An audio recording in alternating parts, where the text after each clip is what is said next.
ધોબીના કહેવાથી ભગવાન શ્રી રામે સીતાજીનો ત્યાગ કરી નાખ્યો. આ વિપરીત ભાવના.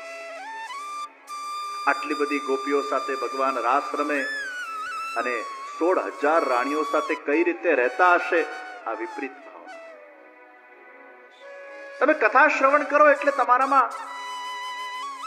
અજ્ઞાનતાના કારણવશ આવી વિપરીત ભાવનાઓ પણ જન્મી શકે અને ઘણાના અંદર અસંભાવના પેદા થાય. અસંભવ, આ કેવી રીતે સંભવ થયું? અગસ્ત્ય મુનિ સમુદ્ર પી ગયા, નોટ પોસિબલ. एक 7 साल का सावरा गिरिराज जी को उठा ले, 7 दिन तक, नॉट पॉसिबल. असंभावना, विपरीत भावना. तो असंभावना ने विपरीत भावनाનું પણ સમાધાન એ ભાગવત આપે છે.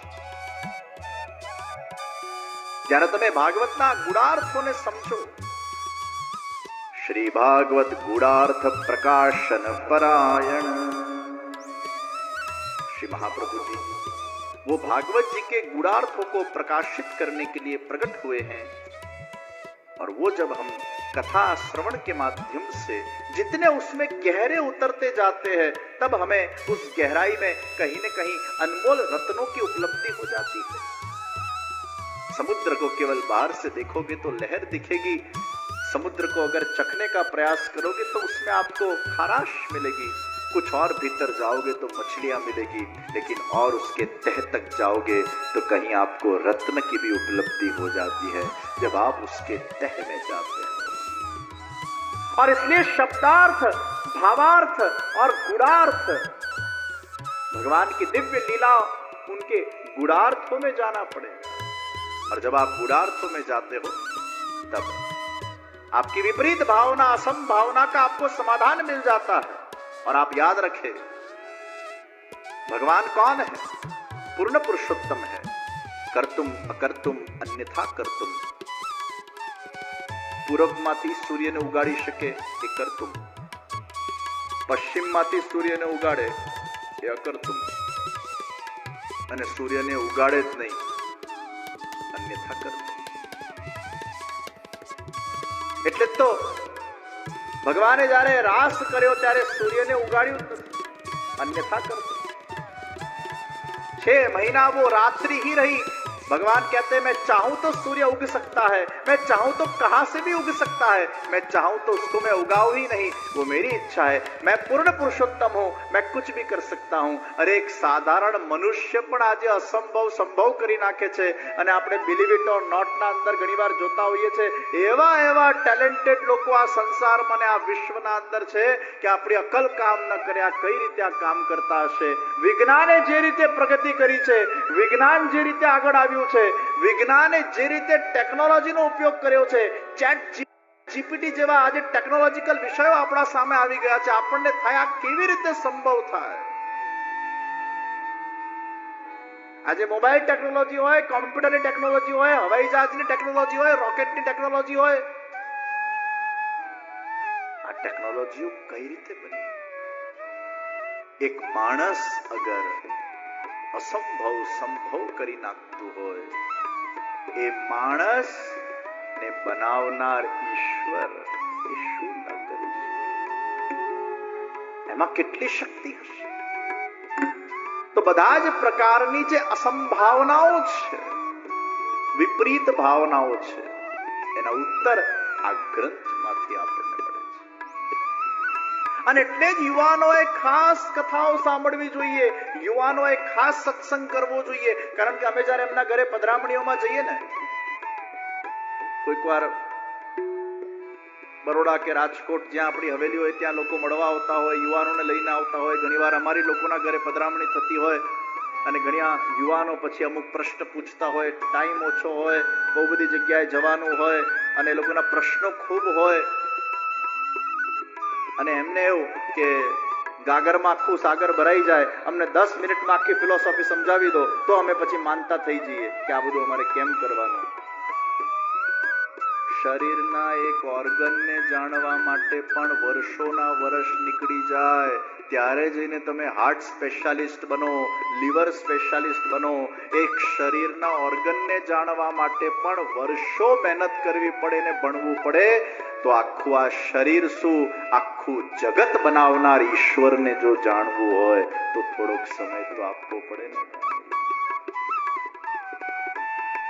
7 દાડાની કથા કોઈને અટેન્ડ કરવી નથી, પછી ઘેર આવી એટલે 10 મિનિટમાં આખી કથાનો સાર જોઈએ. કેમ શક્ય બને? એટલે આજના યુવાનોએ આ સત્સંગ સાંભળવાની બહુ જરૂર છે. અને આજના યુવાનો જ સૌથી વધારે ગેરમાર્ગે દોડાઈ જાય છે. આજના યુવાનો ઘણીવાર ડિપ્રેશનમાં આવીને ખોટા પગલા ભરી લે છે, ખોટા નિર્ણયો લઈ લે છે, આપઘાત સુધી પહોંચી જાય છે. અને પછી એ ખોટા પગલા લીધા પછી એ લોકોને અત્યંત એનું રંજ થાય છે. અને 50, 55, 60 વર્ષે પછી જાગે, પછી સત્સંગમાં આવે. 50 વર્ષે જાગો તોય કઈ ખોટું નથી, જાગ્યા તો ખરા. જાગ્યા ત્યારથી સવાર. પણ માતા પિતા પ્રોત્સાહિત કરે આજના યુવાનોને. અને એટલે જ વિવાયોના વર્લ્ડના યુટ્યુબ ચેનલ પર, વિવાયો વર્લ્ડ યુટ્યુબ ચેનલ પર સન્ડે સત્સંગનું શુભારંભ કરવામાં આવ્યું. એમાં હરિનામ સંકીર્તન, મેડિટેશન અને યમનાષ્ટક ઉપર અત્યારે આખી સિરીઝ ચાલી રહી છે. અને પુષ્કળ યુવાનો ઘેર બેઠા, કારણ કે કદાચ વીકડે હોય, બપોરનો સમય હોય, યુવાનોને કદાચ પ્રત્યક્ષમાં કથામાં આવવાનું ફાવે ન ફાવે, તો યુટ્યુબ ચેનલના માધ્યમથી પણ આજે સત્સંગ ઘેર બેઠા તમારી અનુકૂળતાએ ઉપલબ્ધ છે. અને પુષ્કળ યુવાનો એમાં જોડાઈ રહ્યા છે. અને મને આનંદ છે કે ઘણા યુવાનો એ ભક્તિ માર્ગમાં આગળ વધીને આજે પોતાનું જીવન ધન્ય બનાવી રહ્યા છે. એમ નથી કે છોકરાઓને સત્સંગ નથી ગમતું, એમને ગમે છે, પણ એમને આપણે પ્રેક્ટિકલ નોલેજ આપવું પડશે. એમના અમુક પ્રશ્નોના સમાધાનો આપણે આપવા પડશે. એમની આ વિપરીત ભાવના અને અસંભાવનાઓ જે કથામાંથી એમને પ્રગટ થતી હોય છે, જે ધર્મના અંદર પ્રગટ થતી હોય છે, એનું નિરાકરણ આપવું પડશે. અને જ્યારે એમને એનું નિરાકરણ પ્રાપ્ત થઈ જાય છે, એ જ્ઞાનની પ્રાપ્તિથી એવો પ્રકાશ પ્રગટ થાય છે. અને કોટી કોટી સૂર્યના પ્રકાશ જેવું જ્ઞાન જેમાં છે, એવા સૂતજી નૈમિષારણ્યની ભૂમિમાં વિરાજમાન થઈને 88,000 ઋષિઓના વચ્ચે ભગવત ગુણાનુવાદ કરવાનો પ્રારંભ કરી રહ્યા છે. ઋષિઓએ બ્રહ્માજીને વિનંતી કરી, હે બ્રહ્માજી, અમારે તપ કરવું છે, સત્સંગ કરવું છે. એવી કઈ શ્રેષ્ઠ જગ્યા છે જ્યાં અમે બેસીએ ને અમારું મન તરત શાંત થઈ જાય?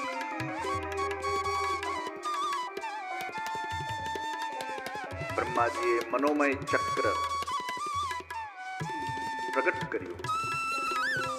ऋषियों ने કીધું, ये मनोमय चक्र जहां रुक जाए उस भूमि के ऊपर आप बैठो और आपको परम शांति का अनुभव होगा. और उसी भूमि का नाम है नैमिषारण्य. ये मनोमय चक्र જ્યાં શાંત થઈ ગયું. આંખ બંધ કરવું નિમેષ, ખોલવું નિમેષ. પલક ઝપકતા જ્યાં ચિત્ત આપણું શાંત બની જાય, એ નૈમિષારણ્ય. આ ઋષિ મુનિઓ બિરાજમાન થયા, સૂતજીને ઉપર બિરાજમાન કર્યા. સૂતજીનું અભિવાદન કરીને ઊંચા આસન પર એમને બેસાડવામાં આવ્યા. હે સૂતજી, આપના જ્ઞાન વડે અમારો અજ્ઞાનનો અંધકાર આપ દૂર કરો.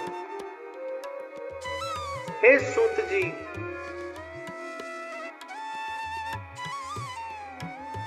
માયા મોહનું નિરસન કઈ રીતે થાય, એના પર આપ પ્રકાશ પથરાવો. ભક્તિ, જ્ઞાન ને વૈરાગની પ્રાપ્તિ કઈ રીતે થાય?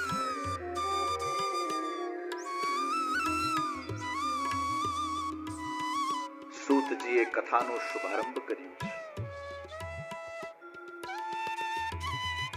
आइए हम नैमिषारण्य से बद्रिकाश्रम पहुंचे। जे बद्रिकाश्रमना अंदर सनकादि मुनिओનું मिलन नारदजी साथे थયું છે। नारद जी और सनकादि मुनि का मिलन हुआ। ये बाल ब्रह्मचारी सनकादि मुनि लगते बहुत छोटे, लेकिन ज्ञान वृद्ध है। भले ही छोटे लगते हो, लेकिन ज्ञान से अभिवृद्ध है। और इन्होंने तय किया था कि हम गृहस्थाश्रम के अंदर प्रविष्ट नहीं होंगे। और ये महान ऋषि बद्रिकाश्रम के अंदर श्री नारद जी के साथ इनका मिलन हुआ। नारद जी नो चेहरो चिंतायुक्त છે। આ બદ્રિકાશ્રમની ભૂમિ પણ બહુ પવિત્ર છે। બદ્રી એટલે લક્ષ્મીજી અને લક્ષ્મીના નાથ એટલે બદ્રીનાથ, અને બદ્રી વિશાલ પણ કહેવાય છે। અને એટલે જ એકદાહી વિશાલાયામ, રાજા વિશાલે બદ્રિકાશ્રમમાં જઈને ખૂબ તપસ્યા કરી। 1000 વર્ષની તપસ્યા પછી ભગવાન પ્રગટ થયા અને વિશાલાને કીધું, માંગ तुझे क्या चाहिए? ત્યારે વિશાલા કહે છે, प्रभु मुझे और कुछ नहीं चाहिए, बस मैं यही आपसे विनती करता हूं कि 1 साल की तपस्या के बाद आप प्रकट हुए, अब बस मेरे बाद कोई भी यहाँ आकर आपकी भक्ति करे या तपस्या करे, आप प्रकट होने में उतना वक्त मत लगाना, बस यही मैं आपसे मांगता हूं।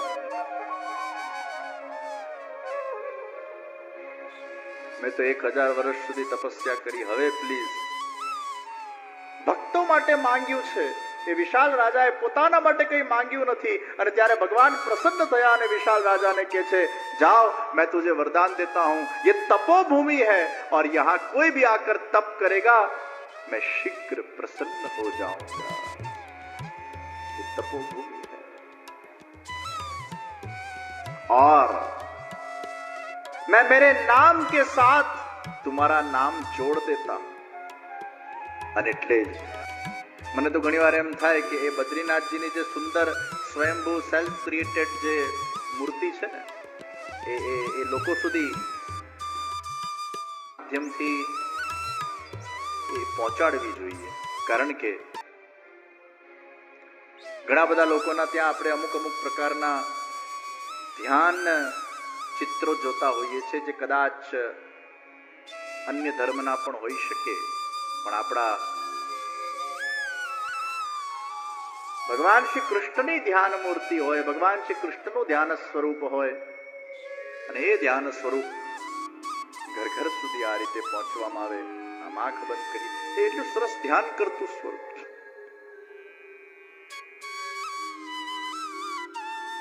અને જ્યારે ભગવાન ધ્યાન કરે ને, ત્યારે લક્ષ્મીજી વૃક્ષ બનીને છાયડો આપે।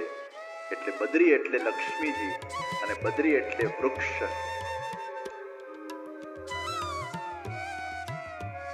એકવાર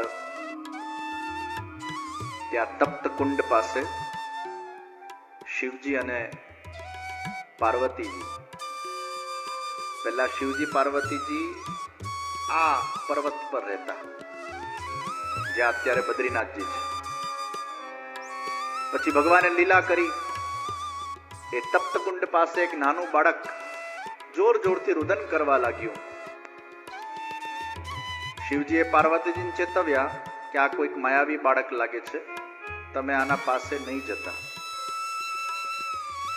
પાર્વતીજીનું હૈયું ઉભરાઈ ગયું, વાત્સલ્ય પ્રેમ ઉઠ્યો। એ બાળકને લઈને અંદર કક્ષમાં પધાર્યા અને અંદર શાંત કરીને બાળકને બિરાજમાન કરી બહાર નીકળ્યા અને પટ બંધ થઈ ગયું। અને પછી અંદરથી અવાજ આવ્યો, हे शिवजी, अब मैं यहीं विराजमान होऊंगा और आप बाजू के पर्वत पर पधार जाइए। शिवजी मुस्कुराઈને કહેવા લાગ્યા, देखा पार्वती, ये बालक कोई सामान्य बालक नहीं थे, ये तो नारायण थे और अब नारायण ही यहाँ विराजमान हो जाएंगे। इसलिए बद्रीनाथ के पर्वत पर भगवान नारायण विराजमान हुए और केदारनाथ के पर्वत पर केदारनाथ विराजमान हुए। हर अने हरि आजू बाजू पर्वत पर विराजमान थे। ये बद्रिकाश्रम पवित्र આજે પણ નારદજી ત્યાં સેવા કરે છે અને ભગવાનનો સાક્ષાત ચમત્કાર છે કે અખંડ જ્યોત ત્યાં પ્રગટ કરવામાં આવી છે અને જ્યારે 6 મહિના પટ બંધ હોય છે ત્યારે અખંડ જ્યોતમાં કોઈ ઘી પુરાઈ શકે એવી સંભાવના નથી, ત્યાં બધું જ બંધ થઈ જતું હોય છે અને 6 મહિના પછી જ્યારે પટ ખુલે છે એ ઘી છે। એ 6 મહિના નારદજી સેવા કરે છે અને નારદજી ત્યાંના પૂજારી બની જતા હોય છે। એ સાક્ષાત ભગવાનનો આજે પણ ચમત્કાર